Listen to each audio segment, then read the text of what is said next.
Hi guys, welcome once again to my channel. My name is Regan Augustine Gyabeng. I go by the name Chief Gyabeng. On today's edition with Time with Chief Gyabeng, we'll be talking about coming to the UK with sponsorship. Unfortunately, there's no work opportunity. What are some of the things that one has to consider before signing on to any job offer that is given by employers, right? So these are the things that we are going to discuss tonight as Ghanaian nurses, and of course people around the globe who might wish to come over. Please remember to subscribe, like, share my and follow me on the various social media platforms. The name is Chief Gyabeng. Right, good. Let's begin with just recently, about last year, the UK government gave people the opportunity to come and serve in various capacity within the social care settings, predominantly the care homes. Just recently, a couple of people are having challenges with getting the right number of hours to work. Some do not even get job at all, and day in and day out, people keep coming to me, Regan, is there a way you can help me get job or possibly change sponsorship? That's the reason why today we're having this live video, and so whoever encounters such only has to make reference to this and then finds a way of doing things on his or her own. First of all, if you find yourself over here, accept my congratulations and welcome. There's always opportunity around issues. So once again, let's begin. Whenever you have sponsorship or any work offer given by any employer to come to the UK to serve in any of the capacity as social care worker, being in a care home, a domiciliary, or whatever it is, ask the person or your employer, can he assure you of work regular shifts? Because in the UK, you're going to pay a lot of statutory bills, and these are recurrent. So if you're not able to get job, okay, your life is going to be very hard. And once again, the visa that the person is going to give to you is enclosed type, which means that you're only bonded to that employer and nobody else, except you change employers. Again, you only allow 20 hours of extra work with other agency, of which that work must find itself within, the care setting that you find yourself. For example, if you are sponsored and you come here and you see, let's say, a shop attendant work or any high-paying job, you cannot apply for that, okay? And that means that you have made yourself unemployed by virtue of not doing some diligent work. The next thing is that if the person confides in you, yes, I cannot assure you of, regular shifts, then this comes to the point of you doing self-analysis about your strengths and weaknesses. You ask yourself, do you have somebody in the UK here who will be willing to host you for the next 5-6 months? If the answer is yes, of course, just jump over and come.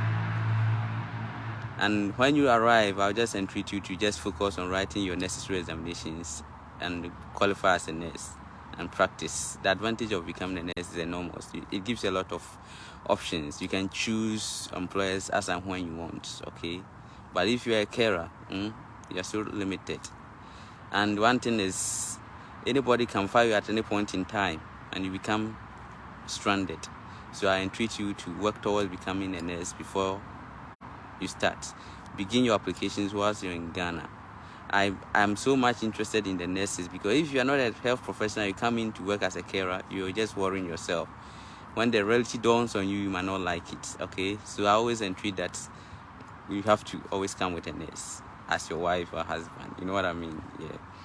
Then, if that is the case, you're going to go through the known process, the 3 examination, CBT, which is a walkover examination, and then the next is going to be your OSCE. In Ghana, we say it's called practical examination, just the same thing. For example, during licensing examination, your examiners will ask you to go and serve medicine. You just go and serve those medications for the instructors to assess you, with the same principle, just a few work culture of the UK people, and then you have your passes and you start working. Assuming you didn't know of this and the reality has dawned on you, who has taken you by surprise, what is the way forward? This is what you have to do. Let's solve it once and for all. the good thing of being in the UK to work is that immediately you arrive and you have your BRP, you can change employers anytime. You just don't have to work or become committed to that person who brought you in. You can just say, look, I'm not interested in working with you again. Then the responsibility is on you to find an employer. And how can you find an employer?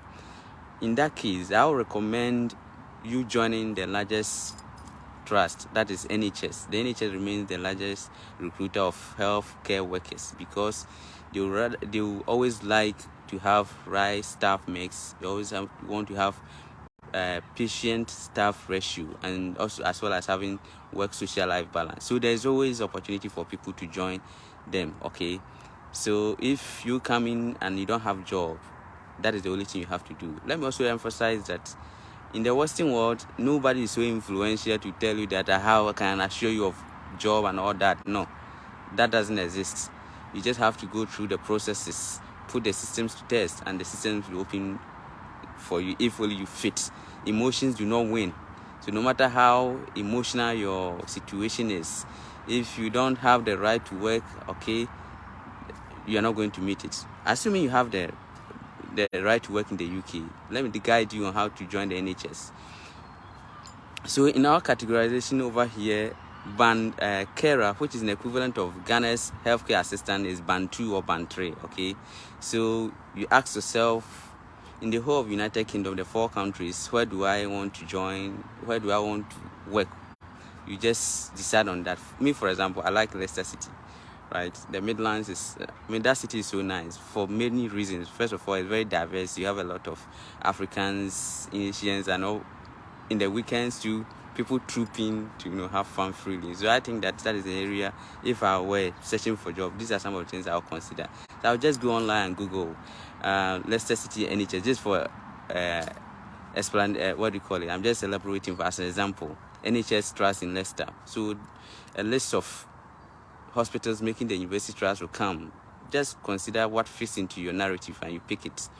Then you go to the main web page. When you go to the main web page, you see vacancies, join us, or other synonyms. That practically means that there's job opportunity for you. Just click on that.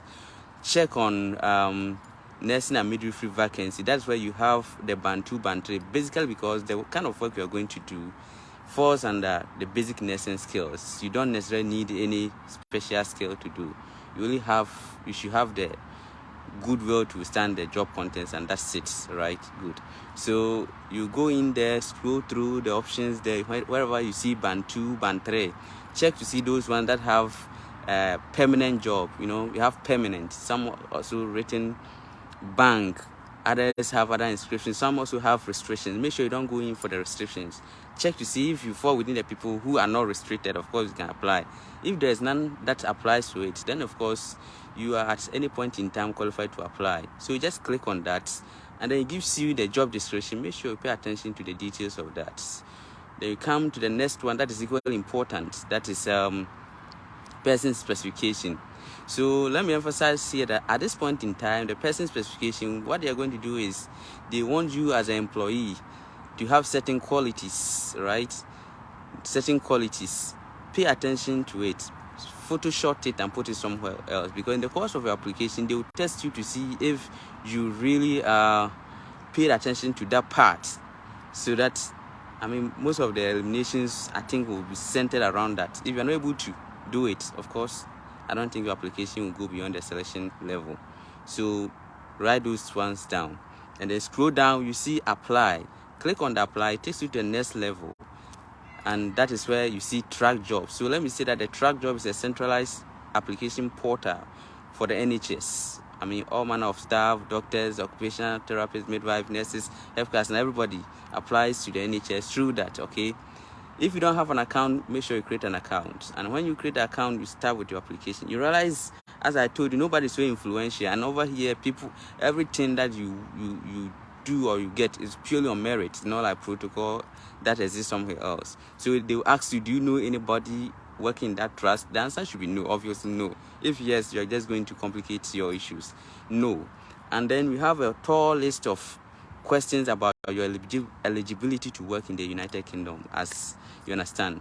So some of them, I'm overseas staff, I'm dependent, blah blah blah. But what concerns us over here is that there's an option that is written, I am sponsored by my current employer. Just tick on that one. Then they will ask you to give details of your work, to your right to work. On your BRP, that is your permit, there's alphanumeric inscription. That's about 8 or so numbers, letters and numbers. Just write them there over there, and then you continue with the application. Then the next one has to do with your criminal background checks. Because you're going to work on vulnerable people, I mean, they pay more attention to the person who you are. Are you the type that you have had encounters with the law? You understand me? So obviously, you need to set yourself free there. So make sure that they take, I do not have any unspent conviction, otherwise known as you don't have any criminal background.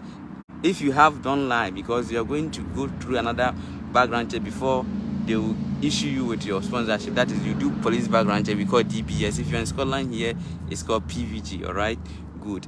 Then continue to begin your application. The next one they're also going to ask is your employer reference. They will trace back to 3 years of your employment history. That means that obviously they are going to track people in Ghana for references. Make sure you leave clean record. Don't think that you're moving so you can be rude. Charlie, just run that. Come over and then use those people as your reference. Okay, the rest is you just submit. This is only the tried and tested means of getting yourself recruited to the NHS. I have recommended the NHS for the single reason that the NHS provides job stability. Okay, job stability in the care home is something you cannot trust. It can be weird sometimes. Okay, so I recommend NHS. I don't recommend the domiciliary, because imagine, let me use Sunyani for example. If you're in the Sunyani city and you have to drive all the way, most of the time they require somebody with driving experience. Okay, and you have to drive all the way from Sunyani to Abisim just to go and attend to one person after you come to Fiepri. Okay, and those of us who are coming from Seshi, I'm assuming you're an assignment, so, and you have to go all the way to Seshi also to just give somebody oral paracetamol or something of that. So that's quite, because I worked in Seshi assignments USDA hospital before coming, so my people are always so dear to me. That is quite it's not favorable, and that is even if you have car. If you don't have car, that is something.